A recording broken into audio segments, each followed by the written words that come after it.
Hoy, 30 de mayo, presentamos a ustedes esta exposición artística denominada Memorias de una pandemia. Envío un caluroso saludo a los periodistas Fernando y Alfredo Martínez, el profesor Javier Ramos, al profesor Luis Granados y un saludo muy especial a mis estudiantes de la Institución Educativa Distrital y Técnica Pablo Neruda, estudiantes de 11 grado. Esta exposición reúne una serie de situaciones que se han dado en este confinamiento en los diferentes rincones del ámbito Caribe.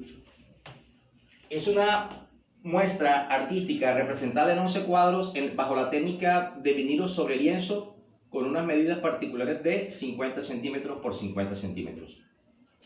El primer cuadro lleva por título Piscis en Acuario. Representa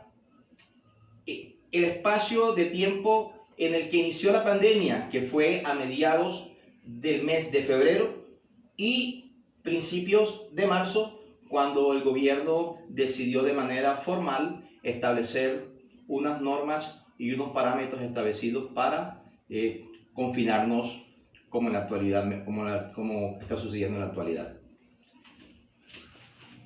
El segundo cuadro, que lleva por título Esperanza Latente, enfoca básicamente una canoa en el sector de la Ciénaga Grande, donde los pescadores renacen dentro de una breve esperanza en la cual ellos no logran dimensionar toda esta situación, y ellos creen que de una u otra manera esto puede ser algo sumamente pasajero. Ya en el tercer cuadro observamos cómo esa canoa entra en una especie de encallamiento, por lo cual lleva por título Encallamiento Sorpresa. Un encallamiento que se da circunstancial en la medida en que el tiempo se va prolongando y ven como claudicadas sus esperanzas en torno a un cambio formal, y la canoa termina debidamente encallada en un banco de arena, y sin lugar a dudas aparecen allí una serie de elementos tales como las aves, unas garzas reales, que parecieran estar configurando una especie de tristeza. La cuarta pintura, que hemos denominado Crepúsculo, es una muestra de un paisaje que se da de una fotografía enviada por un colega nuestro exactamente en la Ciénaga de Zapayán, aquí en el Magdalena. Posteriormente tenemos otro paisaje muy interesante que se dio en el municipio de Baranoa. A este cuadro lo hemos denominado Paisaje Caribeño. Todo un conglomerado de aspectos. Estos aspectos están, digamos, como que reflejados en un entorno de colores vivos. La sexta pintura no es más que la desembocadura del río Magdalena, desde una perspectiva en la cual hay dos elementos importantes: un elemento un tanto triste, como lo es el río, y un elemento muy vivo, muy activo, puede ser el término, que es el mar, donde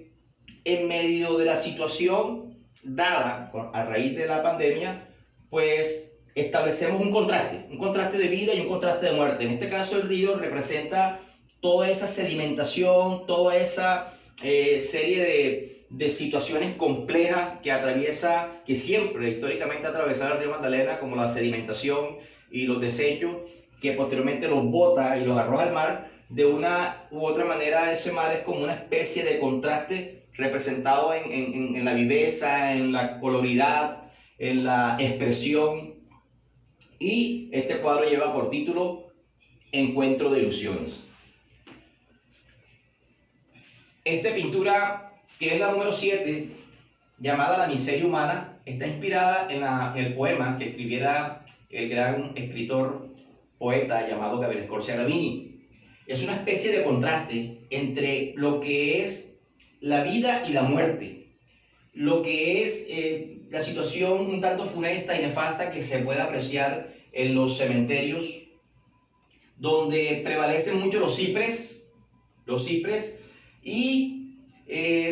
digamos como que la simbolización de las tumbas, el búho, que es una ave rapaz que comúnmente suele salir en las jornadas o en los en las noches más exactamente, y vemos cómo esa configuración se establece del cuadro con el poema, se establece en la medida en que hay un concepto del amor reflejado allí. Pero ese amor, asimismo,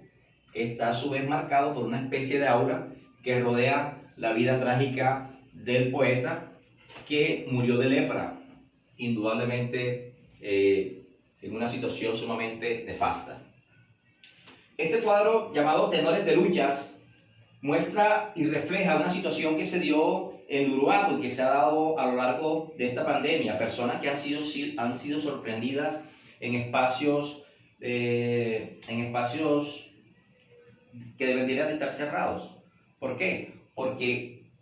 en Uruguay se dio el caso particular que la policía fue a hacer un allanamiento y sucedió que al momento en que van a detener al supuesto criminal, se encuentran con que este se hallaba en una riña de gallos. Entonces,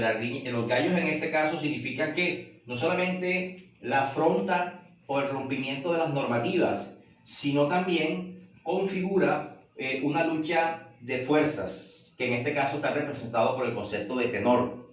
Y los gallos en sí, pues estimulados por la raza, estimulados también por sus dueños, genera una lucha de combate que sin lugar a dudas es muy tradicional en el folclore costeño. Esta pintura denominada Virus y Folclore es un dibujo abstracto que refleja a un payaso, pero este payaso tiene una cara triste y este payaso tiene un barbillo, un tapabocas que configura la situación o el estado emocional que vivimos en la actualidad con relación al COVID, y salen de esta parte del lado derecho una especie de trompeta que tiene un pentagrama con sus notas particulares, la corchea, la fusa, semifusa, dando un concepto mucho más de estética, un concepto más de perfección, de acordes,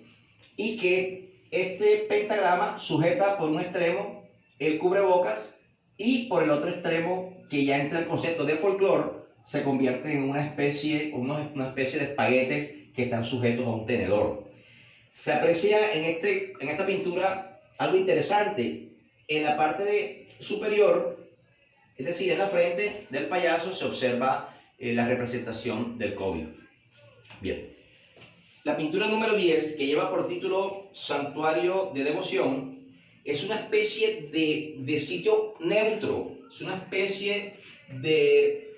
recurso natural que logramos observar aquí en la Sierra Nevada de Santa Marta y representa las malocas de una cultura indígena que también se ha visto azotada por esta pandemia y por la violación de sus derechos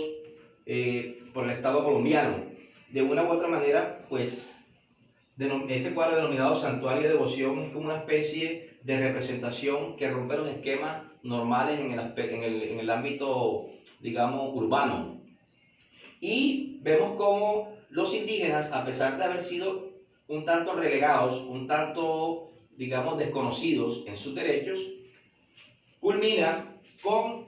ese desconcierto que no solamente viven los indígenas, sino también todos nosotros, porque de una u otra manera no sabemos cuáles serán las proporciones dimensionales de esta situación, y vemos cómo el indígena wayú, inmerso dentro de un contexto, dentro de una espacialidad sumamente inmensa, como lo es el mar, como lo es el océano, sigue mirando hacia ese horizonte, hacia esa situación que le ha sido denegada, pero sin embargo él es autónomo digamos, como que en vivir desde su propia experiencia, desde su propia cultura, para ser más específico, y de esa forma pues viven un desconcierto entre lo que es las normativas estatales y lo que es su cultura como tal, su linaje, su tribu, su linaje, sus características particulares, su cultura, todo lo demás. Pongo a ustedes a disposición, con mucho gusto, estas 11 pinturas para que las observen. Esperamos sus comentarios y esperamos también